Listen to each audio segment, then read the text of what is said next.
Humberto y, bueno, Eric. Bien, vamos a empezar. Entonces,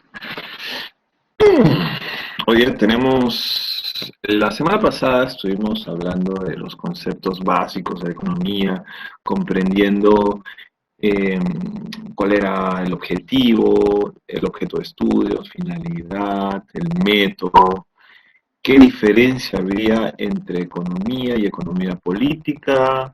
Eran dos ramas distintas, se convergían. Bueno, llegamos a la conclusión pues que eran enfoques distintos nada más, ¿no?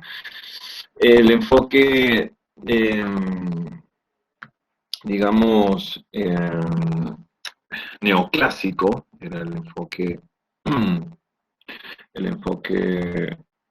de la economía política, ¿no? Perdón, de la economía propiamente dicha, y el enfoque socialista era el enfoque de la economía eh, propiamente política, ¿no? Entonces ya tenemos dos enfoques que se convergen en algún momento del estudio de la economía, que no son distintos, ¿ya? Se complementan.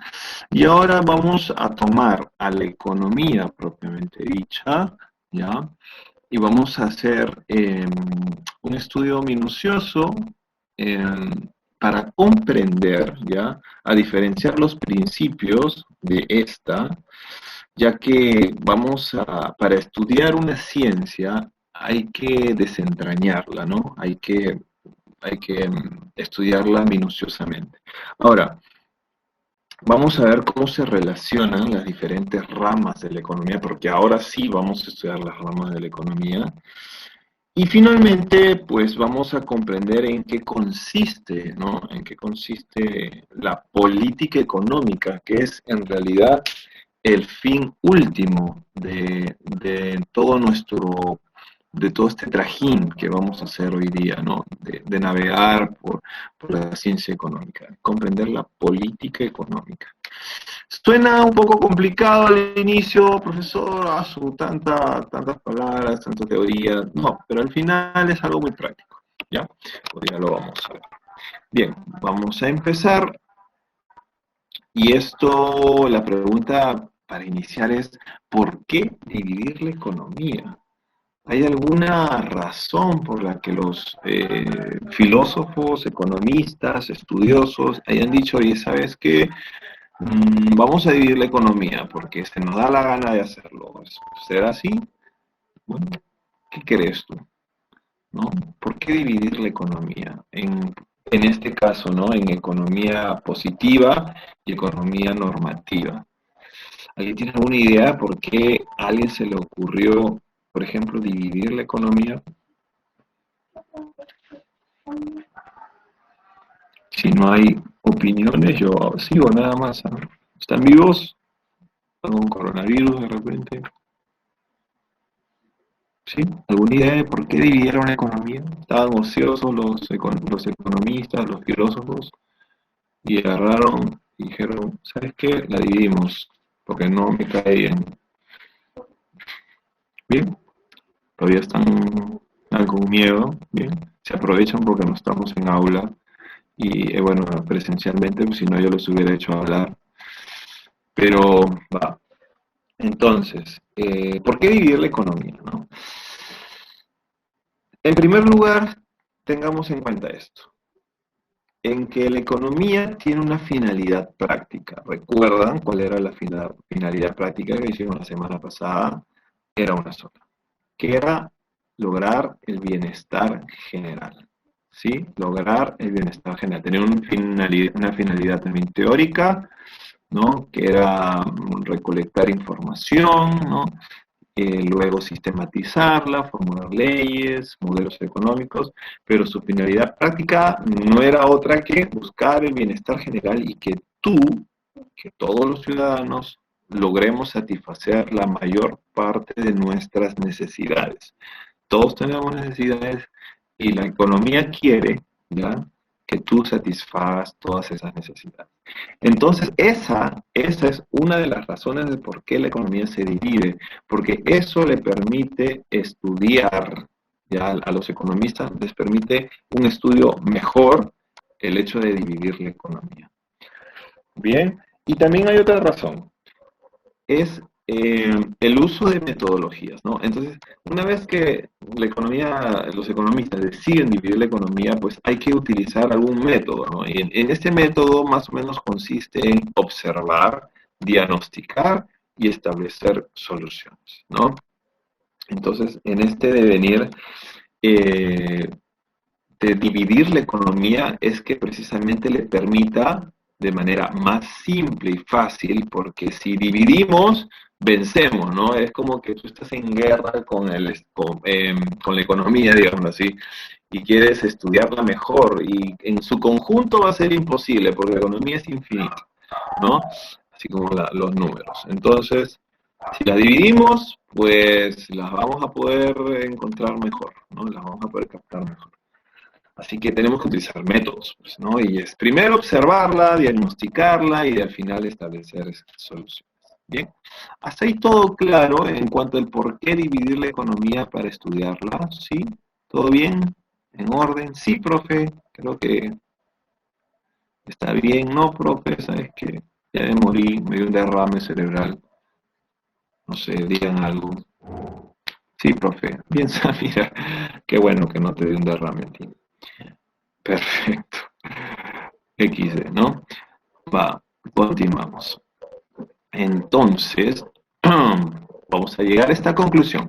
La división de la economía nos permite estudiar de forma práctica los fenómenos económicos y buscar el bienestar general. Siempre acuérdense de esto, bienestar general, fin último, fin práctico del estudio de la economía. Vamos a avanzar. Entonces, como ya les había más o menos dado una pincelada al inicio, los economistas han dividido a la economía en dos, ¿ya? Y esta es la propuesta que tenemos desde el enfoque neoclásico, ya desde la escuela neoclásica. Hay otras divisiones que de repente no son muy famosas, muy aceptadas, no muy concurridas por la comunidad científica. Sin embargo, la que te presento ahorita es una de las más aceptadas y que es la que precisamente sobre la base de la que trabajan pues, en los exámenes de admisión, ¿no? Bien, vamos a proponer esta siguiente división. 1. Economía positiva. La economía se divide en economía positiva y economía normativa. Ah, qué fácil, profe. Ya sé que se divide en economía positiva y normativa. Ojo, muchos se confunden. Ah, la economía se divide en economía clásica y economía política. No, falso, eso no existe. Simplemente son dos enfoques distintos, los dos son economías. Esta es la división, positiva y normativa. O también otros también se atreven a decir que la división va por microeconomía y macroeconomía. Falso, tampoco. ¿Ok? Entonces, tenemos economía positiva, ¿ya? Que es lo que es, o sea, la economía positiva estudia la realidad del fenómeno económico como es, así como la encuentra en la sociedad, es como que si le tomara una foto desprevenida y así te la muestra, ¿no? No la retoca, no dice nada, te la entrega como la foto, no le hace ningún comentario de la realidad económica, solo te dice, esta es la realidad económica, mírala. Entonces, tenemos por otro lado la economía normativa, que te dice, esto es lo que debería ser. La economía normativa sí te da una opinión personal. Por eso se dicen que la economía positiva es objetiva, ¿ya? Porque no hay juicios de valor, y la economía normativa es subjetiva, porque sí hay un juicio de valor, hay una interpretación, un comentario, una sugerencia, ¿no? Una apuesta. Bien, entonces, ya que lo hemos comprendido mejor, aquí vamos. Vamos en que la economía positiva se divide en dos también. Ah, caray. Pues sí. La economía positiva engloba a la economía descriptiva, que la vamos a ver más adelante, y también la economía descriptiva da paso, economía descriptiva permite el nacimiento de la teoría económica. Y luego tenemos a la economía normativa, que tiene como, digamos, única desprendida o única rama que se desprende, que sería, o único centro de estudio que sería la política económica, ¿ya? En esto se centra la economía normativa, en la política económica. Ahora, ¿tiene relación estos tres últimos que he puesto?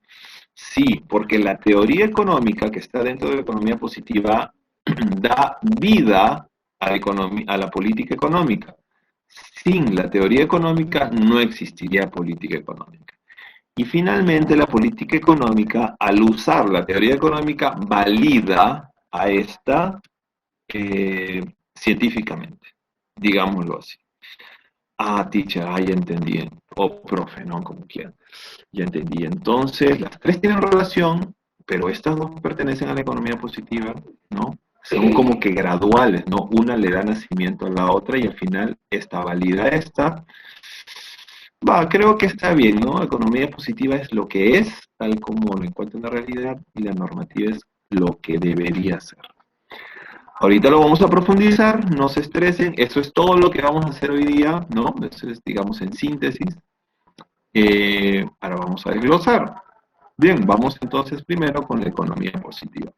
¿Va? ¿Hasta ahí todo claro? A ver, voy a retroceder. ¿Hasta ahí todo claro, angelitos? Angelitos del quinto círculo del infierno de Dante. ¿Todo bien, profe? Sí, profe. A mí ya me dio un derrame, profe. A ver, ¿hasta ahí todo claro con el mapa que presenté último? Profe, otra vez un favor, ya va. El mapa, ¿cierto? El cuadrito ese. Chévere, chévere, chévere. No hay problema, ahorita lo presentamos. Vale, vale, vale. A ver, ojo que esto lo voy a desglosar ahorita. Esto es solamente una presentación. Primero tenga en cuenta lo siguiente, nada más. La economía positiva se divide en dos, que es economía descriptiva y teoría económica. Y la economía positiva es lo que es. O sea, la economía positiva estudia el fenómeno económico, o sea, las actividades económicas en nuestro país, digámoslo así. Y te dice, por ejemplo, si yo salgo a la calle ahorita y veo que las cosas están subiendo de precio, voy y le tomo una foto, el estudioso de la economía positiva le toma una foto y te dice, mira, esto es lo que está pasando en la calle. Ah, los precios, ¿no? Sin ningún comentario, simplemente dice, esto es lo que está pasando. Es lo que es. En cambio, si el estudioso estuviera o el economista estuviera en la economía normativa, te diría, ¿sabes qué? Estos precios están así, pero pueden regularse de esta manera. Yo creo que está sucediendo porque eh, anteriormente ha pasado esto y yo creo que lo podríamos solucionar así. Está influyendo esta cosa, otra cosa. Entonces te da juicios de valor, ¿no? Critica la realidad económica.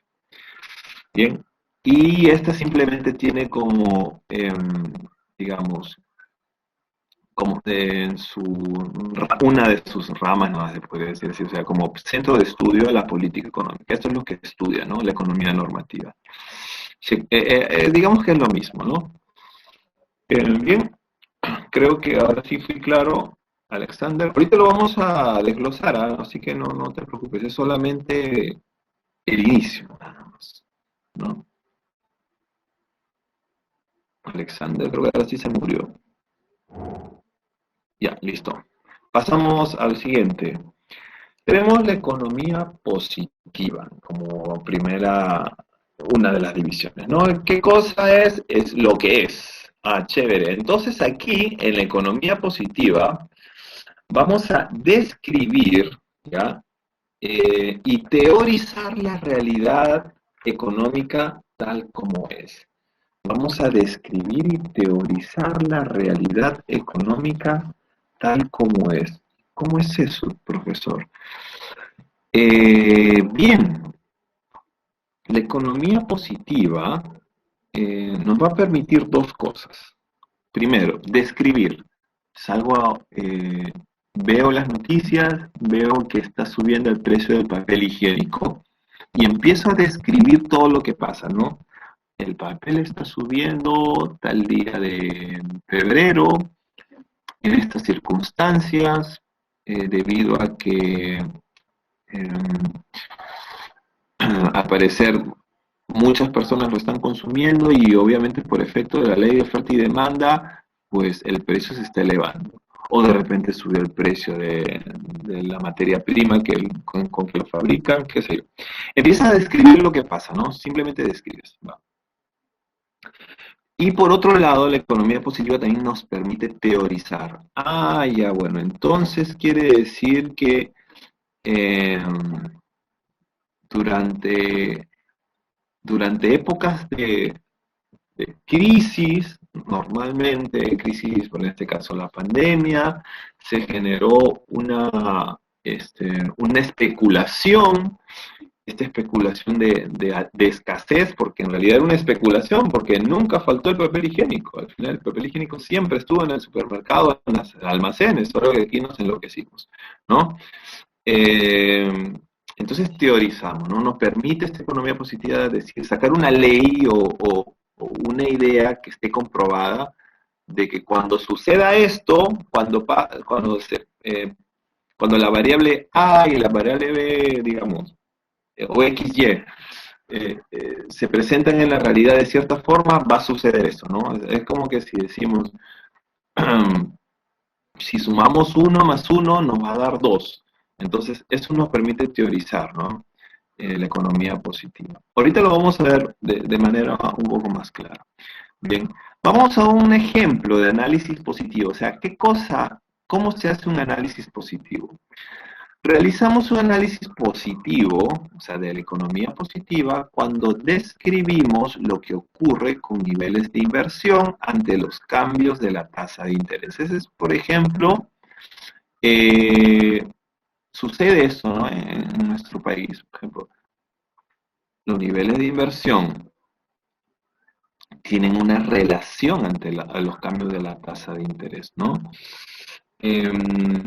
Bien, entonces, al observar esta realidad económica, podemos teorizar, ya que esta situación observada nos permite, ¿ya? Arribar a una teoría, ahí dice toería, bueno, lo voy a cambiar ahora, a una teoría que explique la realidad, ¿no? Entonces, no hemos realizado ningún juicio de valor, solamente hemos observado aquí esto que ocurre aquí con los niveles de inversión en relación a la tasa de interés, ¿ya? Eh, entonces, tal como lo vimos en el fenómeno económico, en la realidad, así lo teorizamos, ¿no? Lo escribimos y así la teoría, perdón, la economía positiva lo valida. Hay dos pasos, ¿ah? Ojo que aquí ahorita vamos a incluso a desglosar, porque la economía positiva tiene una subdivisión, como ya la habíamos visto, en la economía descriptiva y la teoría económica. Vamos ahorita a profundizar esto, y esto solamente es, eh, digamos, la introducción. Esto pasa primero, esto pasa segundo. Lo primero sería lo perteneciente a la economía descriptiva y luego la dos sería lo perteneciente a la teoría económica. Vamos con la economía descriptiva, ¿ya? Vamos con la economía descriptiva. La economía descriptiva, a ver, ¿de qué se encarga? ¿Ya? A ver, quiero ver si hay alguna pregunta. Voy a hacer bien, profe, otra vez y profesor, gracias. Ok, ya. A ver, vamos con la economía descriptiva. Luego se hayan muerto de repente. Ya. ¿De qué se encarga la economía descriptiva? Bien, la economía descriptiva se encarga de describir, como lo dice su nombre, los fenómenos que ocurren en la realidad económica. Para eso se recolecta información a través de encuestas, censos, etcétera, y luego esta información se ordena y clasifica. Bien.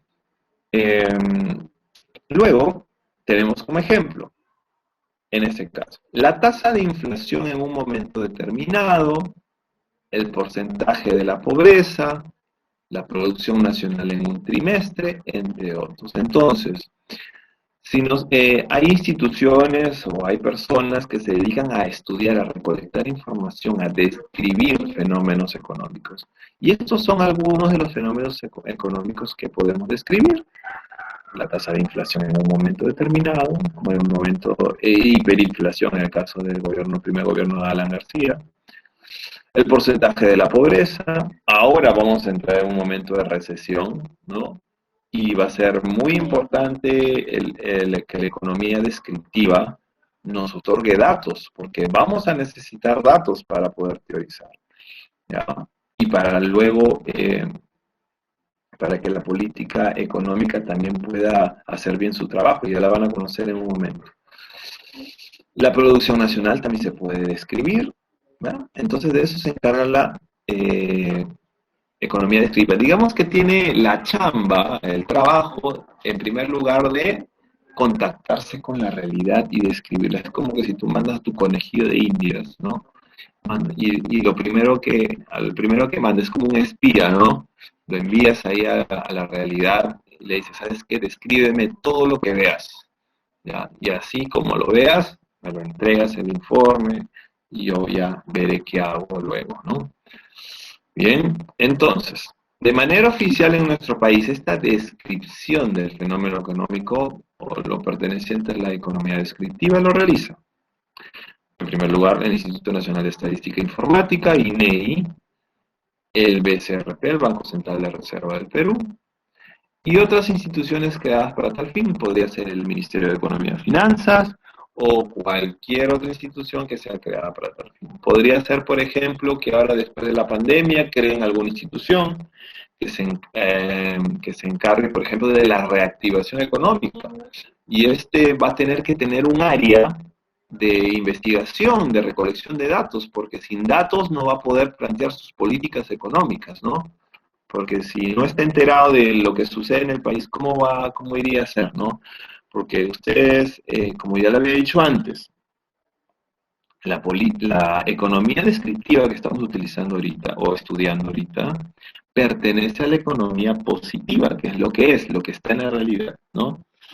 Y la economía positiva, como ya le hemos dicho, describe, ¿no? Describe lo existente y analiza, pues, cómo funciona la realidad. Va a describir lo que ya está, lo que ya está. Ahora, volviendo aquí a la economía descriptiva, a lo descriptivo, de manera privada también lo realizan otras entidades particulares, ¿no? Para no redundar.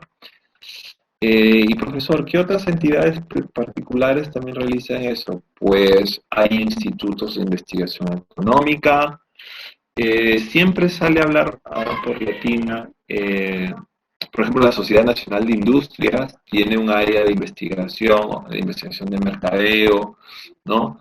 Eh, Instituciones con alto poder adquisitivo, ¿no? Que tienen, wow, manejan millones, como la Sociedad Nacional de Industria o eh, ¿qué otras instituciones podrían ser? El Banco Mundial también se dedica a esto, el Fondo Monetario Internacional también se dedica a esto, eh, en fin, ¿no? Vamos ahora eh, a concluir esta parte de la economía descriptiva, que nos dice, para alcanzar el bienestar general, primero se debe identificar problemas existentes, obviamente, o tener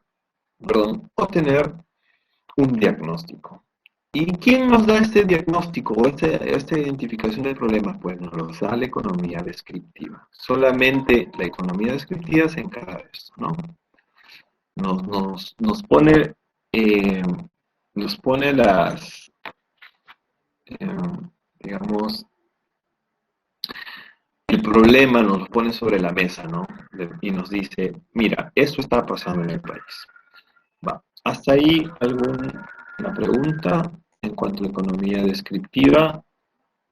¿Alguna pregunta respecto a la economía descriptiva que está dentro de la economía positiva? ¿Alguna pregunta? ¿No?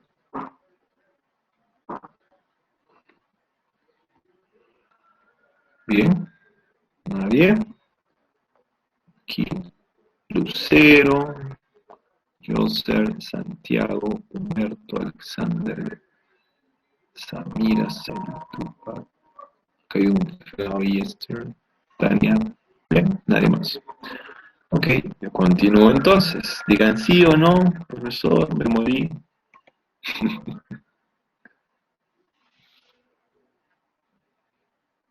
Alexander se fue a dormir, al parecer.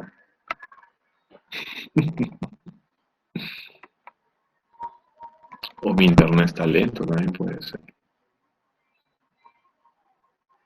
Y no llegan los mensajes. A ver, Juanjo, ¿estás ahí, Juanjo? Samira, ninguna pregunta, dice. Alexander, Humberto, Santiago, José Lucero, siga, profe. Ah, ya, escriban pues.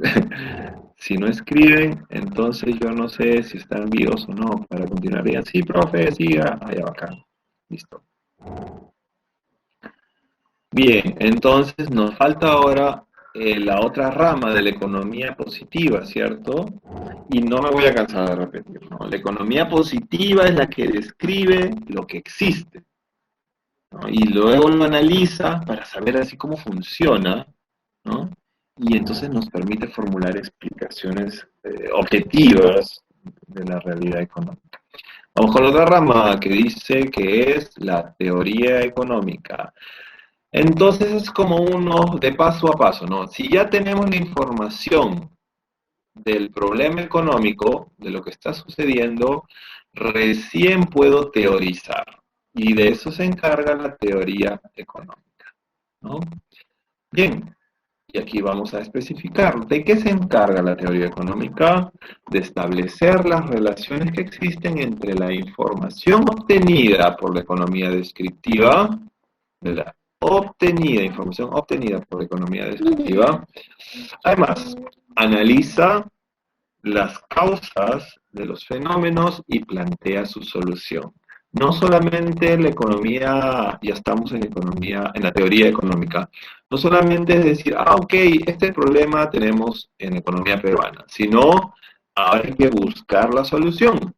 Hay que analizar la causa del fenómeno, hay que escudriñar, hay que investigar, estudiar, y de esta manera, al final, puede aterrizar ya a elaborar leyes, teorías y modelos económicos, ¿no?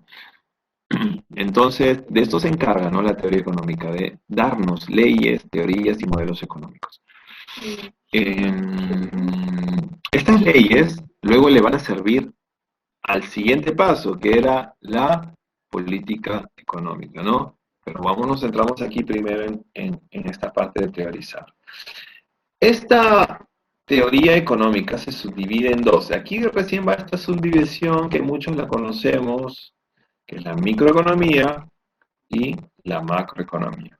Bien, vamos a ver algo sobre la microeconomía. La microeconomía estudia el comportamiento, como lo dice, es micro, es pequeño, es individualista, estudia el comportamiento de los agentes económicos en el mercado, el comportamiento. ¿Y quiénes son los agentes económicos? Pues están el núcleo familiar o la familia como agente consumidor, y está también la empresa como agente productor, ¿no? Están los que producen y están los que consumen. Y en medio de ellos está el mercado, ¿no? Que es el lugar donde se produce el intercambio. Ellos son los agentes económicos en el mercado. Y entonces la microeconomía los estudia de forma individual, así, uno por uno, familia por familia, o empresa por empresa. No es que junte a todas las empresas del país y las estudie, a todas las que producen aceite. Vamos a estudiar cómo se mueve esta industria. No, una por una. Y además de los mecanismos de la formación de precios, o sea, le interesa cómo es que se establece un precio en el mercado, ¿no? Entonces esta microeconomía tiene mucha relación con la teoría de la oferta y la demanda, ¿no? Porque precisamente en este sistema eh, que estamos pues, en el sistema de libre mercado que tenemos, pues el precio se determina en el mercado por acción de la ley de la oferta y la demanda, ¿no? O sea, el acuerdo entre comprador y vendedor, sin intervención del Estado. El Estado no tiene nada que ver. ¿Sí? Bien, vamos ahora, tenemos algunas teorías ya que explican o de la que se encarga la microeconomía y en esto tenemos la teoría del consumidor. La teoría del consumidor no es otra cosa de un estudio de las decisiones de los agentes económicos de familia, o sea, de los compradores, ¿no? ¿Y de qué busca o qué estudia esta teoría? Pues el hecho de que siempre vamos a encontrar, dice esta teoría, a un consumidor en el mercado buscando la máxima satisfacción de su necesidad con el mínimo esfuerzo. Eso dice la teoría del consumidor. Siempre, y esto se cumple porque es una teoría, siempre el consumidor, o sea, nosotros, las familias, la unidad de consumo, siempre vamos a ir al mercado, y digo mercado en sentido general, no al mercado Toledo, no al mercado modelo, no sé cómo se llame, sino al espectro de mercado en web, físico, no sé. Buscando el menor precio, digámoslo así, ¿no? Y buscando también la mayor satisfacción de nuestra necesidad. O sea, buscando más con menos, ¿no? Y esto comprende pues la teoría de la demanda, ¿cierto? Luego tenemos la teoría de la empresa, que por el contrario, esta teoría de la empresa nos dice que, bueno, estudia, ¿no? Las decisiones de los vendedores en el mercado. ¿Y qué es eso, teacher? ¿Cómo que la decisión de los vendedores en el mercado? Pues esta teoría nos dice que siempre el agente empresario, o sea, la empresa, siempre va a buscar alcanzar las máximas ganancias, ¿ya? Con el mínimo costo a través de la mayor eficiencia posible. O sea, quiere decir que el empresario siempre va a querer ganar más, ¿ya? Con el mínimo costo al momento de producir, pero con la mayor eficiencia posible. Y ahí va, eh, ahí va un tema de productividad, ¿no? Que eso lo vamos a tocar más adelante cuando lleguemos al tema de factores productivos. ¿Ya? Ahí vamos a tratar el tema de productividad, ¿no? Que productividad no es simplemente producir más, productividad también es producir más, pero utilizando menos recursos. Y hablamos de recursos, también de recursos del factor productivo trabajo, ¿eh? O sea, ya lo vamos a ver más adelante, ¿ya? Finalmente tenemos la teoría, no, todavía falta una más, la teoría del bienestar, que no es otra cosa que el estudio de, digamos, el equilibrio o la armonía que se produce en el mercado en cuanto al consumo y la producción. Siempre dice que un, eh, tiene que haber un equilibrio entre el consumo y la producción. Imagínate si hay mucho consumo, o sea, pues si hubiera mucho consumo, como lo hay a veces, ¿ah? Porque estamos en una sociedad consumista en realidad, pero todavía no exageradamente, o sea, no hemos todavía colapsado en nuestro consumismo. Pero según esa teoría, dice que debe haber un equilibrio entre los dos, entre el consumo y la producción. Si tampoco hubiera producción como sucede en muchos casos, por ejemplo, ahora en la pandemia, ahorita no lo sentimos, no sentimos mucho la pegada todavía, pero vamos a sentir la pegada cuando empecemos a salir.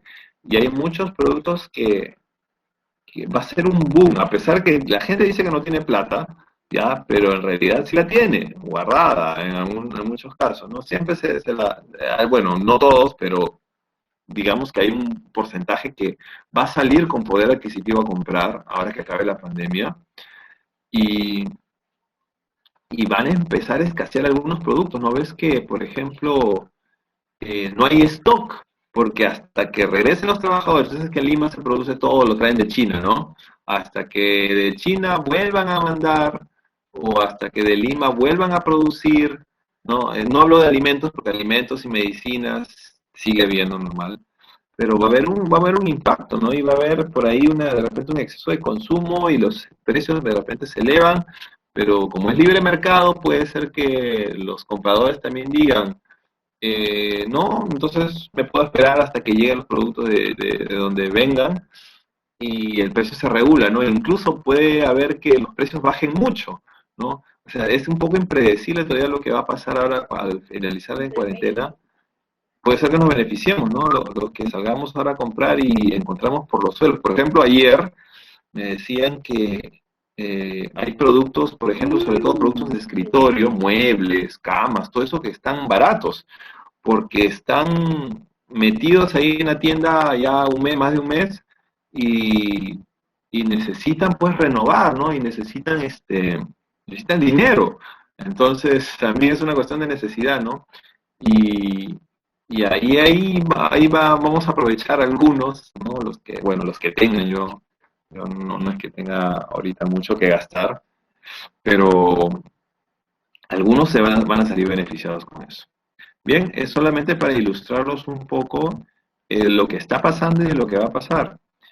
Ya se va a reactivar la economía. Ahora, con la teoría de la distribución, y esto también lo vamos a ver en unas clases posteriores, cuando hablemos del proceso económico, se refiere a la redistribución, ¿no? O la retribución de las, vamos a llamarlos así, de las ganancias, si vamos a llamarlo así en forma brutal, vamos a decir ganancias, a todos los que participaron dentro del proceso económico, ¿no? Dicen que, según esta teoría, ¿no? Todos los que participan dentro del proceso económico tienen que ser retribuidos tanto todos los factores productivos, ¿no? Factor tierra o factor naturaleza, factor capital, factor trabajo, factor empresa, factor estado. Todos tienen que ser retribuidos de las ganancias. Por ejemplo, se produce un chupetín, se vende, se consume, se acaba el ciclo y entonces esa ganancia tiene que ser retribuida a todos, ¿no? A todos los mencionados.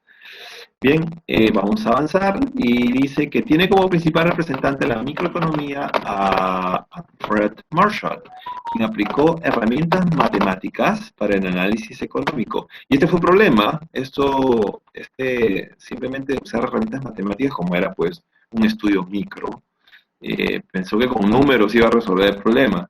Y pues esto llevó a Estados Unidos a una crisis dentro de la Gran Depresión en la década del 30, ¿no? Bien, vamos a pasar ahora con la macroeconomía. La macroeconomía estudia la economía, digamos con macro, nivel alto, nivel grande, ¿no? Estudia la economía grande como... Uy, se me va la batería. Un momento. La macroeconomía, lo voy explicando. La macroeconomía estudia la economía en su... Uy, disculpen,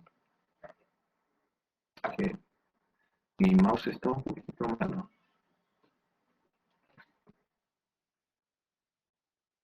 Me dio la locura. Me dio la locura mi mouse. Un momento. Ya. La macroeconomía estudia la economía en su conjunto, como un todo, y puede ser, pues, la economía de un país, de forma general, una región o el mundo entero. Y para lograr esto, pues, hay que centrarnos en los agregados económicos. Pero, teacher, ¿qué cosa es o qué cosas son?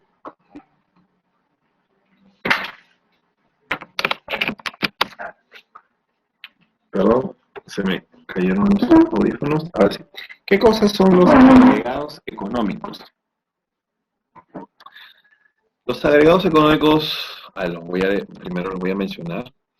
Los agregados económicos pueden ser la producción nacional, el consumo privado, la inversión extranjera, la deuda externa, la crisis económica, etcétera. Entonces, Bueno, los agregados económicos, ¿qué cosa es? No entendí. Entonces son conceptos, ya quiero que lo entiendan, son conceptos que indican actividades globales, ya, de cualquier economía, y que se obtienen por agregación a la naturaleza de cualquier economía. Por ejemplo, eh, nosotros podemos tomar en cuenta la economía del Perú, que es saludable, en fin, bueno, no ahorita, pero anteriormente, ¿no? Entonces, los agregados económicos dentro de una economía nacional podrían ser la producción nacional, el consumo privado, la inversión, etcétera, ¿no? Ahí está la balanza de pagos, el déficit fiscal, el PBI, bueno, todas esas cosas.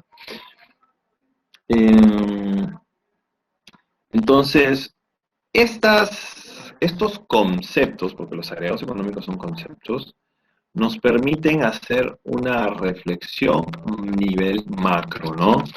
Eh, no importando, por ejemplo, ya la empresa tal, la empresa, no sé, ¿cómo se llama?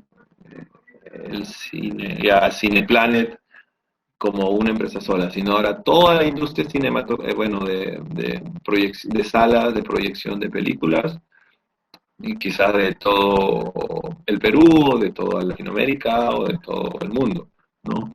Ya cuando las estudias en conjunto, pues digamos que se puede decir que está haciendo un estudio macro. Tiene como principal representante al economista inglés John Maynard Keynes, Keynes, quien dio los fundamentos para que Estados Unidos pudiera salir de la crisis de la Gran Depresión del 1929.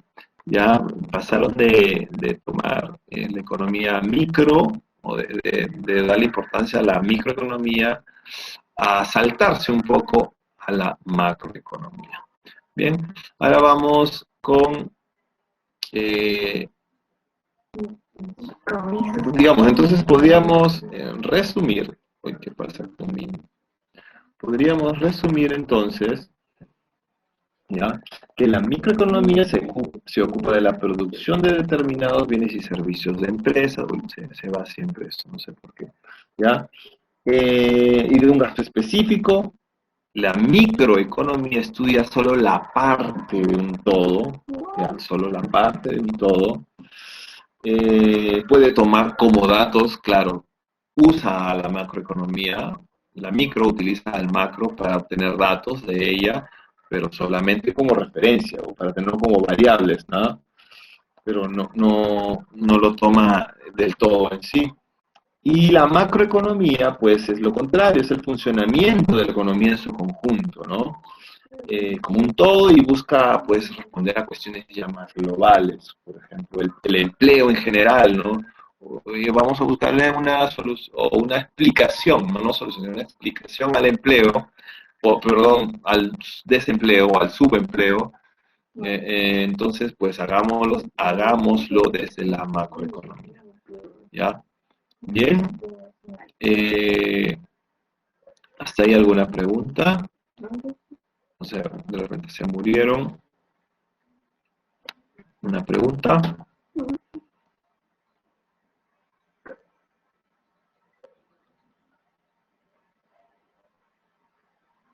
Sí, profe, no, profe. ¿Alguna pregunta?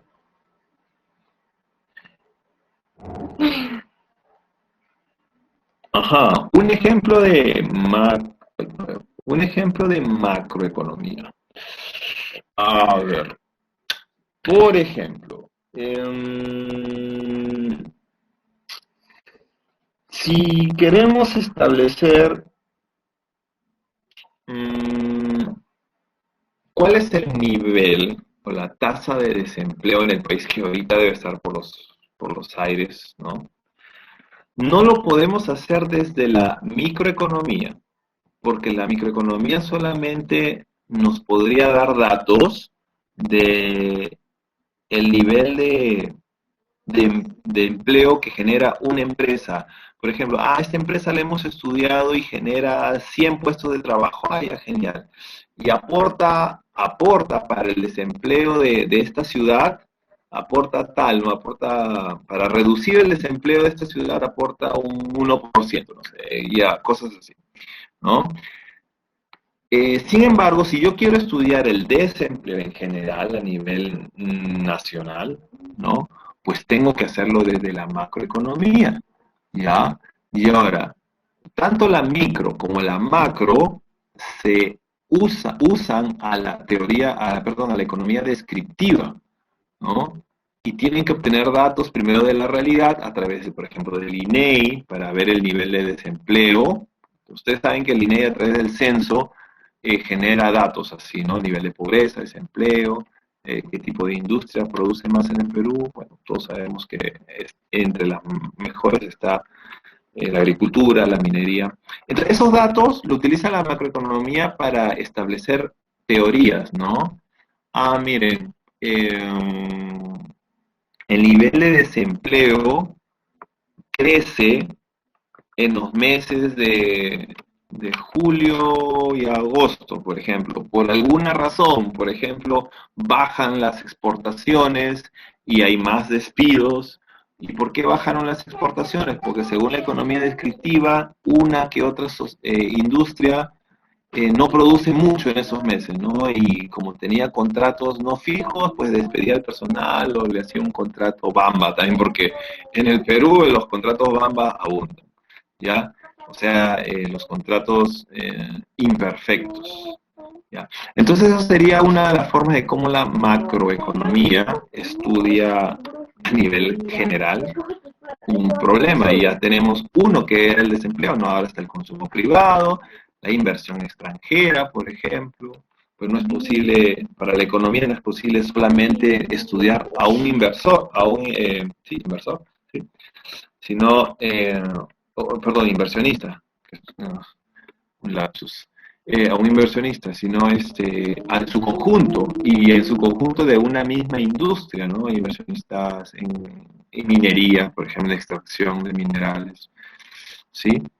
Bien, espero haber aclarado tu duda.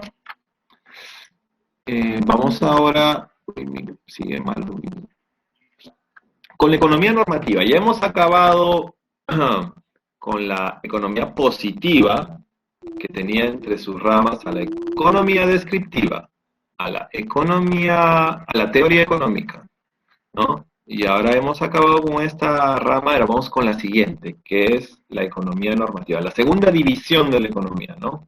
Después de la positiva.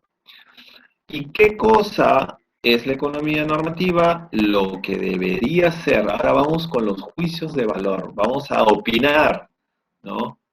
¿Cómo debería ser la economía en el Perú? Y aquí entran pues las posiciones de todos los opinólogos que han salido en esta época de la cuarentena, la pandemia del COVID, ¿no? Y los escuchamos a diario. Pero también van las políticas de gobierno. A ver, vamos a analizar entonces cómo deberían ser los hechos. Para ello vamos a plantear juicios de valor u opiniones. ¿Ya? Bien. Teacher, ya voy entendiendo. Entonces la economía normativa, por el contrario a la economía positiva que solamente explica la realidad como la encuentra, esta encuentra la realidad de una forma e intenta darle una solución, pero utilizando juicios de valor. O sea, ¿puede tener fundamentos científicos? Sí, puede tener fundamentos científicos, pero pero siempre va a haber un juicio de valor, una opinión dentro de este análisis, ¿no? Vamos con esto. Primero, de manera negativa, vamos a analizar la economía normativa. Esto no es economía normativa, ¿ya? Para que sepas diferenciarlo. Si alguien dice, si el ingreso aumenta, también se incrementa el consumo. Si alguien dice, si el ingreso aumenta, pues obviamente que se incrementa el consumo. Esto es una ley. Esto es una ley. En una economía sana, saludable, como lo era la nuestra hace un mes, ¿ya? Si el ingreso aumentaba, pues en la época de, por ejemplo, aguinaldos, en época de gratificaciones, ya, en julio y en diciembre, todo el mundo sabía y todos los economistas sabían que el consumo se iba a incrementar, porque la gente tiene más plata para gastar y entonces, y lo hace, pues, pocos son los que se guardan la plata, o los que guardaron pan para mayo. Y pues las empresas saben eso, porque eso es una ley, algo que sí se cumple siempre, y eso es algo que ya está establecido. Nadie tiene que opinar nada porque ese es una ley. Entonces, esto no es economía normativa, porque esto ya está establecido. ¿Y quién lo estableció? La teoría económica, ¿no? Entonces, en la premisa anterior estamos ante una relación causal entre ingreso y consumo de las personas y no un ejemplo de economía normativa. Porque esto es una ley, nadie opinó aquí nada. Pues puede ser que lo haya dicho alguien, pero simplemente ha parafraseado una ley económica que todo el mundo conoce o los economistas conocen, ¿no? Bien. Entonces ahora vamos con lo que sí es economía normativa, ¿ya? Pero si señalamos que el Estado debería incrementar el gasto en programas sociales, eso sí es una opinión, esa es una sugerencia, esa es una alternativa de solución a algo, a algún problema que alguien vio por ahí, pero no necesariamente tiene que ser la solución, ¿no? Es algo que alguien opinó. Pues esto, ¿qué es? Algunos o muchos podrían no estar de acuerdo con esta premisa anterior, ¿no? Porque esta es una opinión. Y se establecerán diversas opiniones contrarias, probablemente.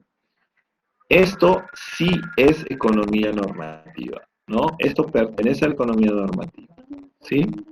Y dentro de esto está también lo que hace el gobierno. Y tenemos muy claros ejemplos a lo que hace Vizcarra cada 2 días, o cada 3 días, o cada semana. Inyectar dinero o dar dinero o subsidios a la población, ¿no?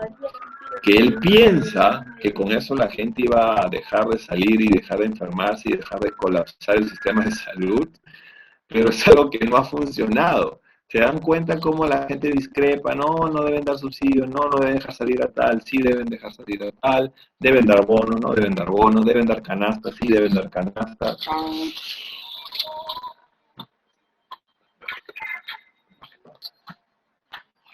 Listo, entonces, son cosas que no se pueden predecir y que son políticas económicas de gobierno que no están comprobadas, ¿no? O sea, no se sabe si van a resultar. Ahora, ustedes pueden sacar o arribar a sus propias conclusiones. ¿Qué dicen ustedes? A ver, quiero escucharlos, jóvenes, que están a un paso de la educación universitaria. Eh, tienen ¿Son optimistas o pesimistas con la realidad económica que se nos viene, o con la situación económica que se nos viene ahora en el futuro al término de la cuarentena? ¿Cómo ven al Perú? Así en síntesis. ¿Bien? ¿Mal? ¿Hay optimismo? ¿Tenemos esperanza? ¿Vamos a morir todos? No sé, digan algo. Tenemos esperanza, dice Alexandro. Bien. ¿Qué más? ¿Qué nos dice una opinión? Porque tenemos que... No había pensado en eso, dice Gallegos, ¿no? Pues sí, porque muchas cosas van a cambiar, ¿ah? Y culturalmente también. La esperanza es lo último que se pierde. P. Se pierde P. Ok. ¿Qué más? Y la fe. Ok. Bien. ¿Alguien más quiere opinar? Entonces, estas políticas económicas que, por ejemplo, está proponiendo Vizcarra, que, por ejemplo, el retiro de la AFP, que por más que suene bien, yo no estoy ni a favor ni en contra. Bueno, digamos que sí estoy en contra, pero tiene su lado bueno también, ¿no? Está bien que la gente pueda retirar el dinero de la AFP, sí, eso lo hago como comentario personal. Está bien, sí, porque va a permitir que las personas, ahora que no tenemos dinero, porque nadie ha trabajado, muchos no hemos trabajado, podamos comprar y podamos mover la economía, ¿no? Reactivar la economía. Sí, sería fatal que nos suba el precio del bróster. Ahorita el pollo está barato, pero cuando salgamos de la cuarentena, todo el mundo va a empezar a comprar pollo. Y como los productores de pollo no pudieron hacer crecer su producción, o sea, no tenían, digamos, solamente han vendido lo que tenían y lo han estado vendiendo, digamos, durante todo este mes o estos 40 días. Cuando acabe la cuarentena no van a tener pollo, se los aseguro, y van a ver como el precio del pollo por carencia o por escasez de pollo va a empezar a subir, ¿no? Entonces va a ser un lujo probablemente que comer pollo. No lo sé todavía con exactitud porque puede ser que alguien tenga un plan B por ahí, ¿no? Y que pueda, eh, o que haya estado, digamos, criando o engordando animales todo este tiempo.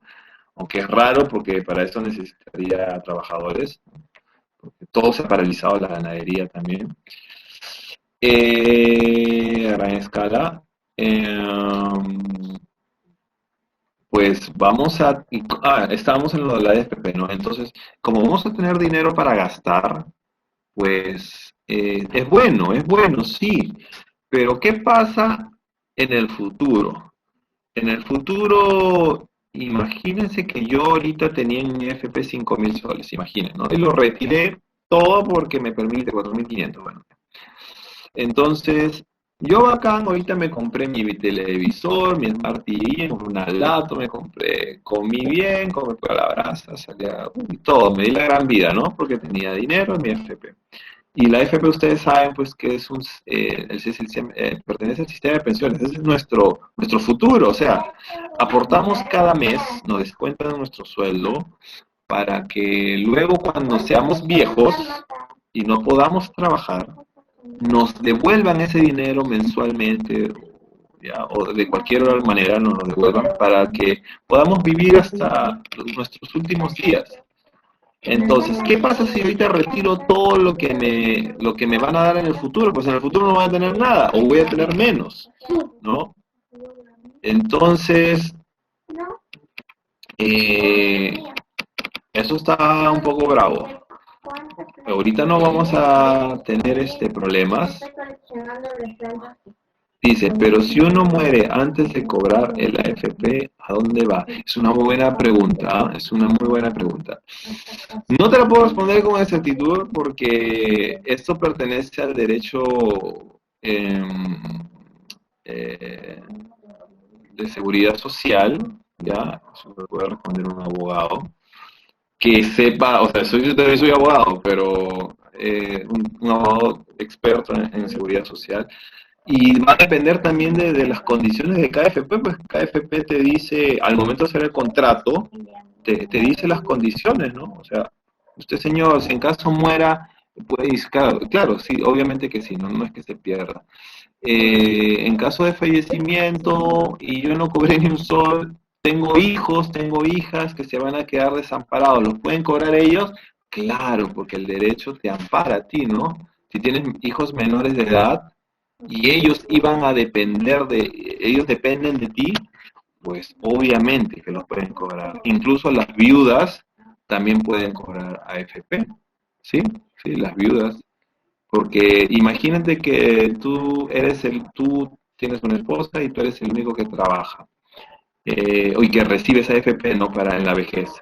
Pues si mueres tú, que se va el FP también. No, pues no, si mueres tú, pues no todo, pero hay una parte que va a recibir la viuda. Eso sí contempla, ¿no? El derecho social. Bien, no soy trabajador de la AFP, no te puedo responder muchas preguntas acerca de eso, pero eso como principio lo sé, ¿ya? Pero sí, ahora que todo el mundo está preocupado por eso de las AFP, vamos a sumergirnos un poco más adelante, porque vamos a tocar también el sistema de pensiones, ¿ya? Pero no desde ese punto, por ejemplo, ¿no? Sino desde el tema del impacto que tienen las AFP en la economía, ¿no? No tanto del trámite o a quién va el dinero o eso, ¿no? ¿Sí? Bien. Vamos a continuar entonces con la política económica, que ¿a qué se refería? Pues al conjunto de medidas que aplica el gobierno para lograr sus objetivos, ¿no? Y estas medidas que aplica el gobierno para lograr sus objetivos, en este caso, reactivar la economía, luchar contra el COVID, todas estas cosas que ha estado haciendo Vizcarra son estas políticas de gobierno, ¿no? No pueden estar desligadas de la teoría económica, ambas conforman una unidad, quiere decir que si Vizcarra no estudió o no fue asesorado por alguien que sea experto en economía para aplicar eso, obviamente su ministro, su ministro de Economía, o su ministra en este caso, eh, pues entonces va a tener un problema, porque según esto, una teoría económica mal planteada, o sea, si yo, por ejemplo, me guío de un libro, es como que si me guío de un libro pirata que está mal impreso, ¿no? Y me da información fallada o equivocada. Es lo mismo que cuando Vizcarra plantee sus políticas de gobierno, le pregunte a alguien que no sepa, o se apoya en una teoría económica que no ha sido comprobada al 100%, ni siquiera sea teoría, sino simplemente una corriente, ¿no? O lo que plantea una escuela económica. Entonces, puede tener consecuencias malas, ¿no? Entonces, una teoría económica mal planteada puede llevarnos a una política económica mal formulada, ¿no? Y por lo tanto a un problema económico para el país. La política económica se lleva a cabo en dos ámbitos. Primero, en el ámbito fiscal y luego en el ámbito monetario. Ah, teacher, ya más o menos voy entendiendo. Entonces, tenemos políticas fiscales y tenemos políticas monetarias. Exactamente, porque eso es elemental, mi querido Watson, ¿no? Entonces, podríamos resumir que la política económica estudia las formas, ¿no? Y los efectos, más todas las consecuencias de la intervención del Estado en la vida económica de una nación. Eh, entonces, la política fiscal y la política monetaria. Tenemos esos dos tipos de política económica. El primero, o la primera, ya, la primera, es dirigida por el MEF, ¿ok? Es dirigida por el MEF y está referida a las medidas que influyen en los ingresos y gastos del Estado. Ustedes saben que el MEF es el que regula todo lo que nos está pasando económicamente, ¿no? Y estos influyen en los ingresos y gastos que tiene el Estado. Esa es la política fiscal, ¿no? Y la política monetaria está realizada por el BCRP, por el Banco Central de Reserva, y que está referida a las medidas para controlar la cantidad de dinero. Ustedes saben que si se inyecta más dinero en la economía puede causar, pues, causa inflación, pues, ¿no?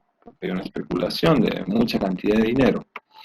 Entonces, eso sería, ¿no? La política económica, teacher o profesor, ¿no? Hay política fiscal que está dirigida por el MEF y está referida pues a los ingresos y gastos del Estado, o sea, en qué gasta el Estado y cuáles son sus ingresos, los impuestos sobre todo.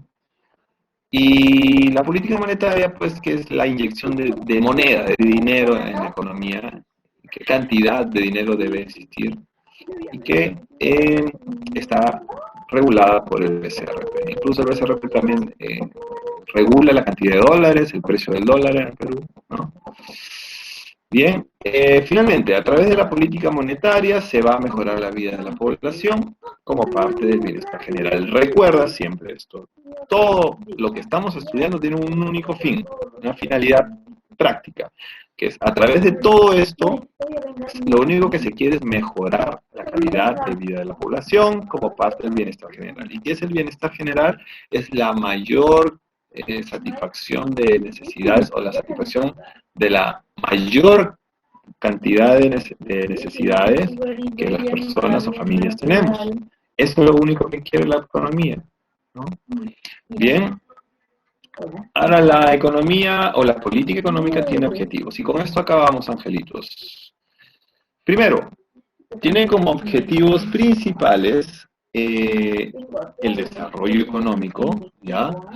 Tiene como objetivos principales el desarrollo económico, que simplemente es que nosotros tengamos un crecimiento económico sostenido. ¿Y qué tiene qué se entiende por sostenibilidad? Porque todo el mundo habla de sostenible, ¿no? Desarrollo sostenible. Pues el desarrollo sostenible no es otra cosa de que, primero, de que este desarrollo no sea solamente de un año, sino que nos prometa que va a permanecer por muchos años y que no comprometa a las generaciones futuras tampoco, ¿no? O sea, que ahorita vivimos bien, nos gastamos todos los recursos del Perú y para el futuro, ¿qué va a haber? ¿No? No va a haber nada. No nos gastamos todo el dinero ahora y para el futuro. Por ejemplo, ahorita nos hemos gastado casi todas las reservas que teníamos y que habíamos juntado durante todo el bicentenario de años que tenemos como república, ¿no? Nos hemos gastado todo, o casi todo. Así que quiero que tengan en cuenta esto, que, o sea, no es para alarmarlos, pero hemos darle 760 soles o 380 soles a cada familia. No piensen que es fácil. Y creo que Perú es uno de los pocos países en el mundo que lo ha hecho, ¿ya? Y así con tal magnitud. ¿Por qué? Porque, y regalando, ¿eh? En otros países simplemente lo han prestado. Aquí lo hemos regalado, pero yo creo que Vizcarra tiene un as bajo la manga y nos lo va a hacer devolverlo de alguna manera, ¿no? Y yo considero que sería algo, bueno, no sé si justo, pero conveniente de que, por ejemplo, para recuperar nuestra solvencia, porque ¿qué pasa? ¿En qué le beneficia al Perú tener más dinero o menos dinero en sus reservas? Pues mientras más dinero tiene un país guardado, digamos, como ganancias, genera más confianza en los inversionistas. Un inversionista jamás se va a ir a un país donde el Estado no tiene ni un sol y que en caso hay un conflicto social, una pandemia, un problema, no tenga dinero cómo solucionar el problema. Necesita ir a países o va a buscar países que tengan solvencia, ¿no? Que tengan cómo afrontar una crisis, porque ellos no van a invertir por las puras, ¿no? ¿Sí? Bien. Entonces teníamos que el desarrollo económico es uno de sus objetivos principales de la política económica. La estabilidad económica, obviamente que el nivel de inflación sea baja y que lo pueda controlar el gobierno, ¿no? Por ejemplo, disminuir la incertidumbre y mejorar las expectativas de inversión para la economía, como ya lo había dicho. Y finalmente la equidad distributiva. La equidad distributiva no es otra cosa que distribuir la riqueza de manera equitativa. Bueno, que ese es un idilio, esa es una utopía, porque la distribución de la riqueza en el Perú es un saludo a la bandera, ¿no? Bueno, es parte del sistema del sistema de mercado. Bueno, el capitalismo permite eso y bueno, creo que por ahora estamos sobreviviendo así, ¿no? Entonces, esta distribución o equidad distributiva nos permite, o es un camino, dicen ellos, ¿no? Para llegar al bienestar general, ¿no? Un ejemplo de equidad distributiva, ¿no? Los salarios deben permitir una vida digna para las familias. Entonces, si esto no es posible, que los salarios alcance para la canasta familiar, entonces el Estado debe intervenir para corregirlo, ¿no? Eso quiere decir, ¿no?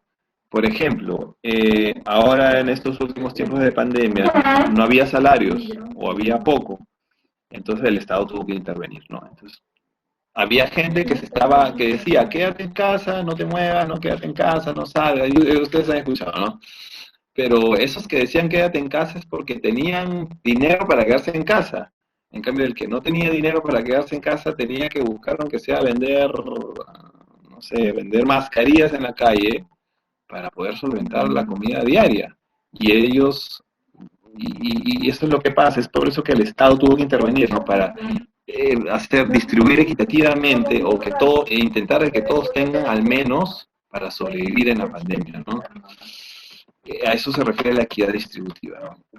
Bien, por ejemplo, yo posteaba último en Facebook de que, bueno, no podemos decir quédate en casa sin antes pensar un poquito, detenernos a decir, oye, estas personas que están saliendo, algunas, no todas, algunas sí de verdad necesitan trabajar y buscan aunque sea un sol para el diario, no les llega un bono tal, no les llega el otro bono, no les llega el otro bono, y eso es un problema, ¿no? Que a veces somos un poco egoístas y sin sentido común y no vemos más allá de nuestras narices, ¿no?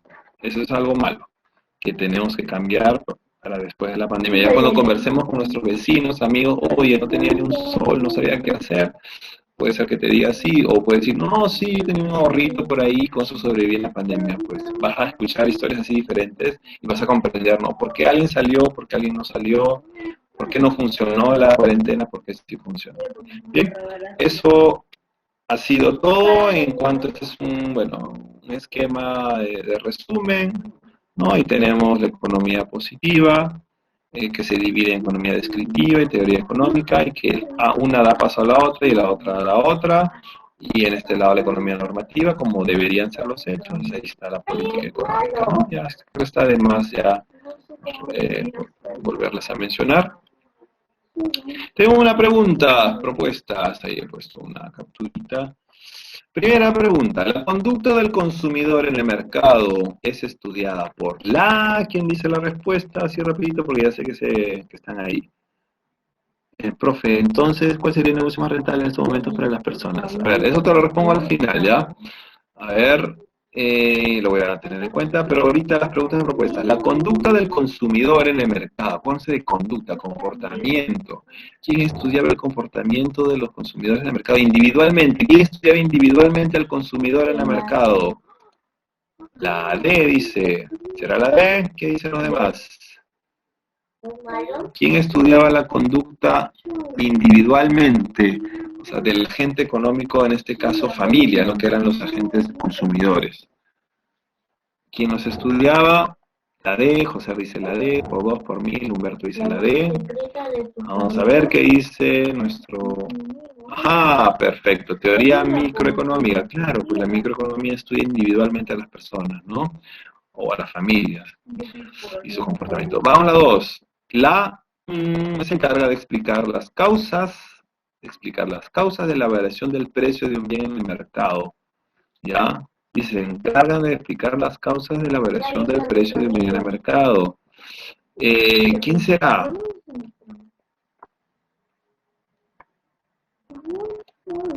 La D de Diosito, dice.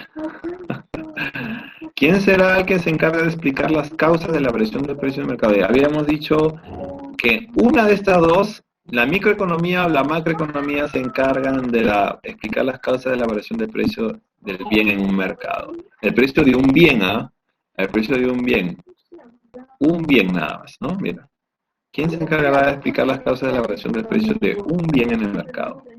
La E dice la economía normativa, o sea, la política económica del gobierno, o sea, lo que dispone el gobierno, explica las causas de la variación del precio del bien en el mercado. A ver, vamos a ver, la A dice Samira. ¿Quién más? Pero no. Juanjo dice, pero no. Samira dice la A, la C, la economía descriptiva. La economía descriptiva solamente recoge información, ¿no? Simplemente recoge información y intenta explicar, ¿no? Bueno, no intenta explicar, sino simplemente nos muestra nada más cómo está la realidad, ¿no? En ese momento, lo explica. Pero cuando hablamos de explicar las causas de variación del precio de un bien en el mercado, ya estamos ante la A, dice, a ver, la microeconomía, exactamente. Entonces la microeconomía tiene estas dos características, ¿no? ¿Sí? Bien, vamos a la 5. Señala un objetivo de la política económica. Bien. Un objetivo de la política económica. Lo acabamos de ver ahora último, ¿ah? Objetivo de la política económica. Eran Eran tres, ¿no? A ver, realizar el censo nacional, calcular la inversión extranjera, proyectar la tasa de inflación, estabilizar económicamente al país o elaborar el modelo económico. ¿Qué dice? ¿Qué dice la D? A ver, ¿será estabilizar económicamente al país? Perfecto, estabilizar económicamente al país. Bien, precisamente eso estaba en estabilidad económica, ¿no? Precisamente, ¿no? Porque uno de los objetivos era estabilidad económica. El aporte de la economía positiva al alcanzar el bienestar consiste en el aporte de la economía positiva, o sea, de la que toma la economía como es, y dentro de la cual está la economía descriptiva y la teoría económica, es alcanzar el bienestar general consiste en satisfacer necesidades, producir bienes y servicios, obtener información económica y proyectarla, describir y explicar la realidad económica.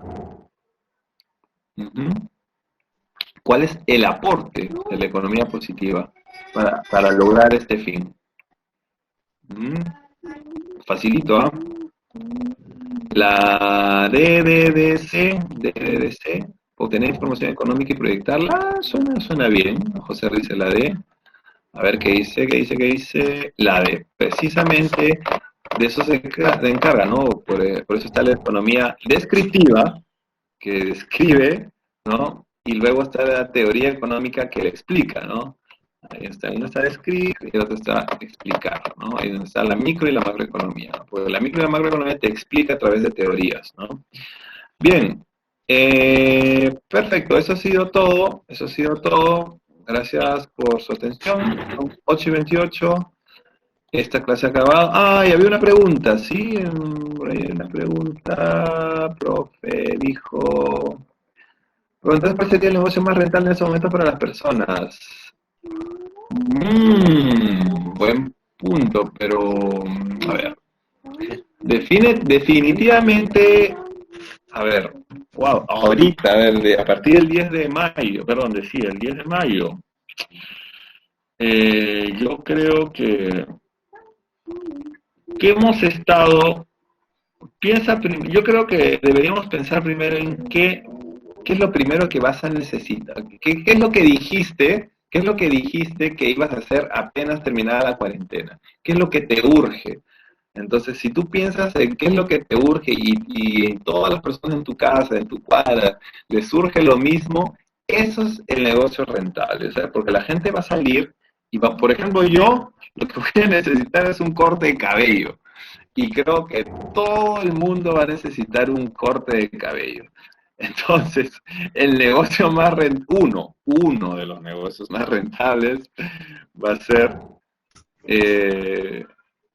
pues la estética. Yo sé que mucho, mira, la cultura peruana tiene mucho de eso, ¿no? Que nos cuidamos mucho de la imagen. Entonces, creo que eso va a ser un negocio muy rentable, terminando la cuarentena, ¿no? A pesar que no hay dinero, sacan plata de donde sea, ¿no? Estamos como los del FREPAP, exactamente. Yo estoy así, por eso que no pongo cámara, ¿sí? Ya cuando después me acicale, ya voy a poder salir guapo para ustedes. Bien. Sí, Luis. Bien, entonces nos vemos pronto, angelitos del quinto infierno de Dante. Hasta la próxima semana.